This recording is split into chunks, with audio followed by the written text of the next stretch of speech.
Guys, parang hindi na yata tama to. Narinig ako. Di ba sabi nila kapag nakaamoy ka ng sampagita dito, malapit sa'yo.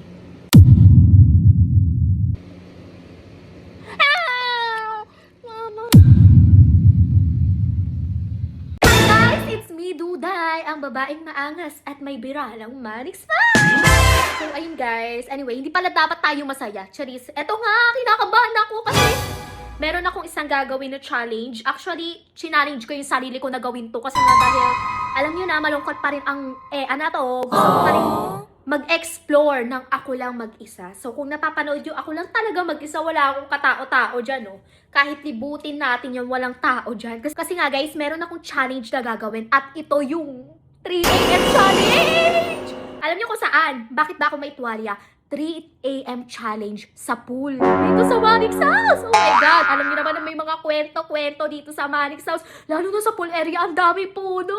Kinakabahan ako kasi first time kong gagawin to, guys. Ako lang talaga mag-isa, sasamahan niyo ko. Ay, tapos, pero with a twist. Habang nasa pool ako mag-isa ng gantong oras, ang gagawin ko is sasagutin ko yung mga tanong about sa akin. About for myself, at yung mga Q&A questions na hinanda nila, na gusto nilang itanong sa akin, sasagutin natin yan sa mismong pool area. At ako lang mag-isa, isi-set up ko tong camera ng ako lang mag-isa. Wala akong kasama anything. At makikita nyo yun. So, tara na guys! Excited ako na kinakabahan, natatakot na ako. So, eto guys. MJ, naglalakad na ako, natatakot na ako. Hindi ko alam. Tabi-tabi po, pasensya na. Kinakabahan na ako. Ang time natin is already 2:59. Magti 3 AM na, sakto, di ba? So, ayun na nga guys, naglalakad na ako. OMG, nakikita nyo ba yung paligid ko? Sobrang dilim. Wala pa ako ng button para... Ay, kinakabahan talaga. Ayaw nga na. Gusto ko na bumalik. May mga sasakyan pa. Pupunta guys, walang katao-tao.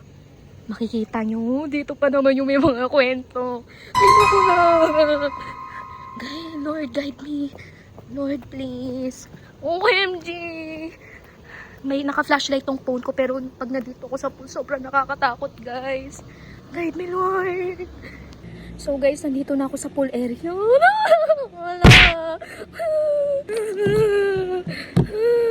Wait na. Ay, yung phone ko nalaglag pa. Please, magbablog lang ako, please. OMG. La, gagi. Ayoko na talaga. Ayoko na talaga. Wait lang. Oh my God, guys. Ayoko na. Please, nakikita ba? Ayoko na. Ayoko na. Nasa pool area na ako, guys. Oh my God, please, guide me. Oh my God, ang dilim. Ang lamig. Ay, magbablog lang ako. Sige na, pagbigyan nyo na ako, please. Nahihina ako. Nahihina ako.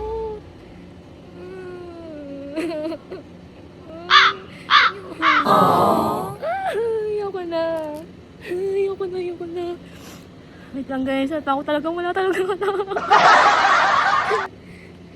Wait lang, concentrate. So, ayun na nga guys. Ayoko pumunta dito sa medyo malalim na ko. So, ayun na nga guys. Magka-Q&A question tayo. Wala talaga akong kasama, promise. Mamaya. Ay, kailangan matapang tayo mamaya kasi... Oh my God, walang signal dito, walang katao-tao. So, ito na nga guys, questions. Ayan yung oras. 3:12 na. Ayan, makikita yung baliktad siya, pero 3:12 na guys. Pakita ko sa inyo back cam. So, ayan, time check. 3:12 na. Ayan.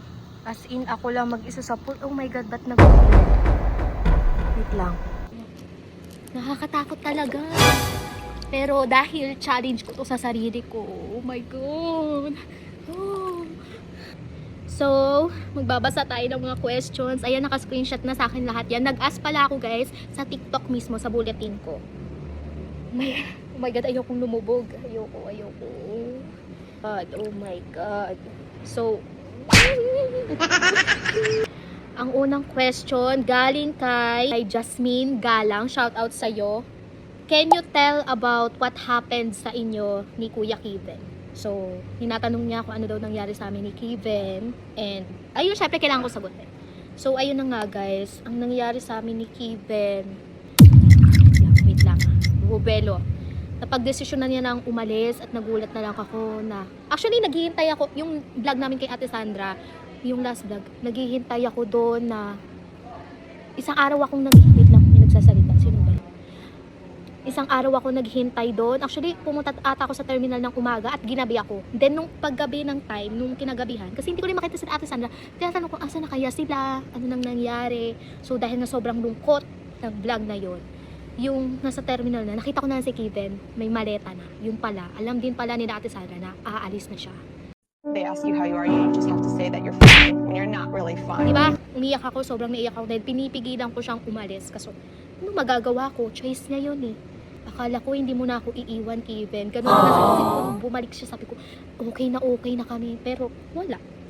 Ganun talaga guys. Choice niya na rin naman yun para sa ikakabuti namin. Alam ko naman at naintindihan ko yun. So, I hope nasagot na yung question mo, Jasmine Galang. And next, eto guys, dahil nai-issue ngayon, ano po reaction nyo sa away nila Bebang at Shalane? Pero bago ko sagutin, oh my God, napapatingin ako sa gilid ko. Feel ko may nakatingin sa akin. Whew. Walang katao-tao guys. Nabasa na naman yung buhok ko. No choice na ako. Okay, wait lang, warm up. Alam nyo guys, ang tunay na pagkakaibigan, may away talaga yan. Imposibleng hindi kayo mag-away kung totoo kayong kaibigan. Imposibleng wala kayong misunderstanding, wala kayo galit sa isa't isa. Normal yan guys, pero ang reaction ko ngayon is, nagulat ako. First of all, nagulat ako kasi bakit humantong sa ganun, bakit na humantong sa emotionally, physically, lahat physikalan. Actually guys, kung mapapanood nyo naman yung video na si Bebang, sinampan niya si Shalane or nasaktan niya si Shalane, siguro dahil pumitik siya or may nagawa si Shalane na sobrang bigat na hindi na nakayanan ni Bebang. Pero kay Shalane naman, yes, kaya ang gusto ko sa kanila nga is mag-usap silang dalawa dahil nga ang dami nang nagkakampihan ngayon. Pero ako guys, wala akong kinakampihan kasi parehas silang may mali, parehas silang may nagagawa sa isa't isa kahit off-cam. Yun ang honest. Kaya sinasabi ko sa'yo, wag tayo muna mag-judge. Kasi merong kanya-kanyang kwento yan, bawat isa, merong mga experience yan silang dalawa. Hindi lang nakabase sa kung ano nakikita nyo sa social media. Oh my God. Oh my God, di ko na alam kung tatapangan ko pa, natatakot na talaga ako. So ayun guys, i-continue na natin. Oh my God. Challenge, lumayo ulit.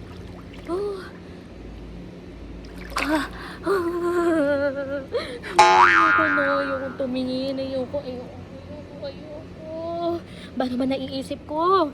Diyos ko po, ganito guys talaga kapag malungkot, kapag naiisip, guys, hindi na alam maggagawin. So, next question tayo guys. Galing to kay Princess. Sa tingin mo ba kung mag-signing off ang Duben, si Kuya Kiven pa din? Si Kuya Kiven pa din ba ang gusto mong maka-love team? Pero syempre, ayaw namin mag-signing off ang Duben. Duben lang kami, hanggang dulo, walang susuko. So, nag-aas si Princess kung si Kiven pa rin ba ang gusto kong maka-love team kahit signing off. Ito guys, sasagutin ko ng honest. Ito, alam nyo, simula nung dumating si Kiven dito, nakita ko sa kanya lahat ng effort. Pagiging consistent, ayan, pagiging patience, lahat yan kahit ninagawa ko sa kanya sa nakaraan, nasaktan ko man siya, napaiyak ko man siya, nasaktan ko puso niya, damdamin niya. Sobrang genuine ni Kiven. At ito na yung masasabi ko. Siguro, na never ko pang naranasan ha, sa mga experience ko ha, sa mga naka-lab team ko ha. Kasi alam nyo naman, yung Pasko din. And then, kung ako tatanungin, yes, sobra. Gusto ko siyang maka-lab team ng buong puso ko, ng walang sapilitan. Kundi, kasi genuine din yung nararamdaman ko para sa kanya eh. Unti-unti ko yung naramdaman. Sobra yung pagmamahal ko kay Kiven. Binalik ko yun. Binalik ko ng triple pa. Kaya, ayun guys, kaso, my God. Basang-basa na yung damit ko. Naka-short kasi ako, guys. At eto, next question tayo. May kapatid po ba kayo? Ayan, galing kay Yumi. May kapatid po ba kayo? Yes, meron po akong kapatid. Actually, na-post ko na rin siya sa TikTok. Yung nasa BGC kami that time. And ang kapatid ko po is bisexual. Lalaki po siya. Pero he is bisexual. And ayun, close na close ko yung kuya ko. Sobrang bait niya. And hoping na makapunta siya dito sa Manix house.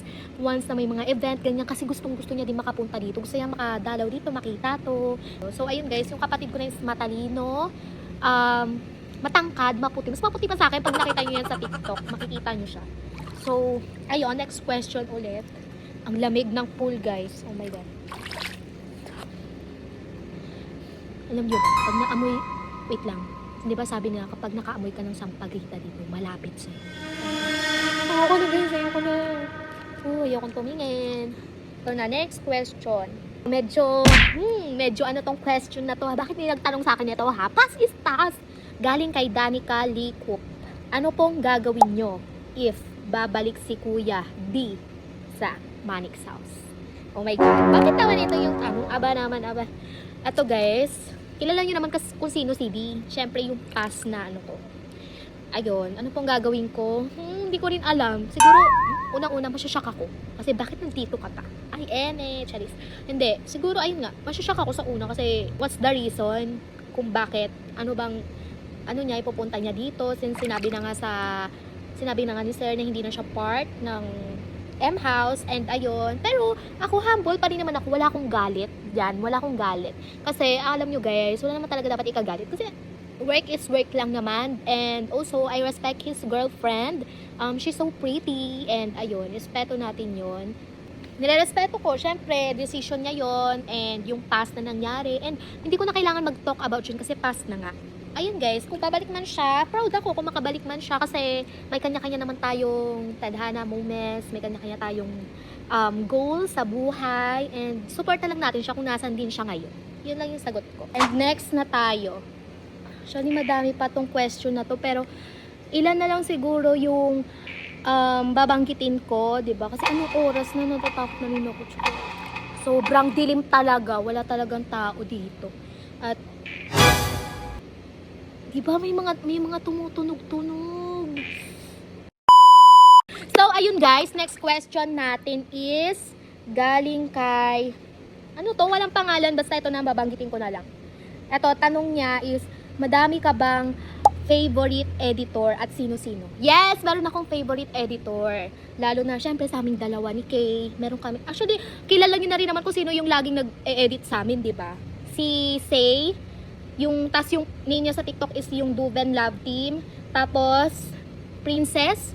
Basta Ses lang yung nickname niya, yung username niya sa TikTok. Yon, silang tatlo. Mostly sila kasi yung tatlong nakikita kong nag-e-edit. And shoutout sa inyo guys kung mapanood yung man tong vlog na to. Sila yung tatlong main editor. Main editor ko, main editor din namin ni Kiven.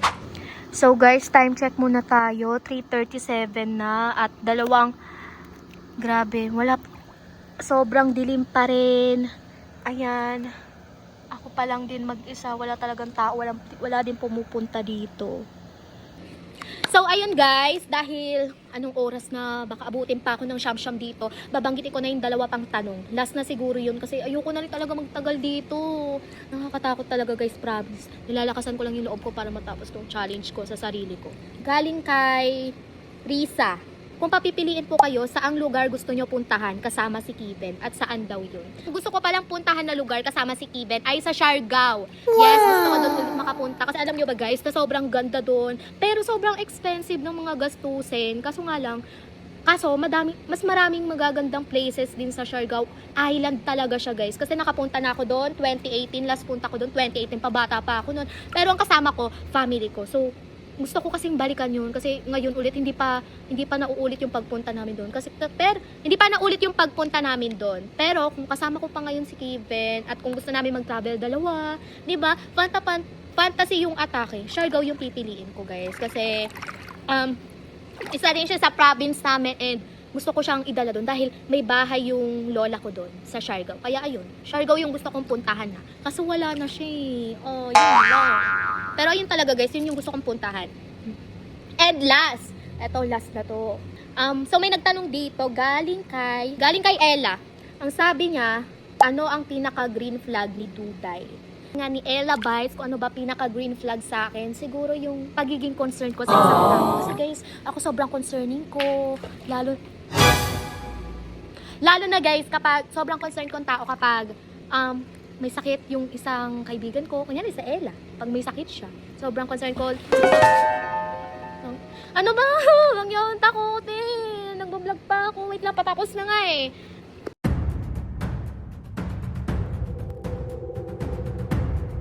Ayun guys, yung pagiging concerned ko at syempre binibigyan ko siya ng food pag wala silang pera. Kunya sa Ella Dax, pag wala siyang money, sinasagot ko siya, ganun. Kasi generous akong tao guys, hindi ako madamot, mapagbigay ako sobra. Pero wag lang aabusuhin. Ayun guys. Ano ma?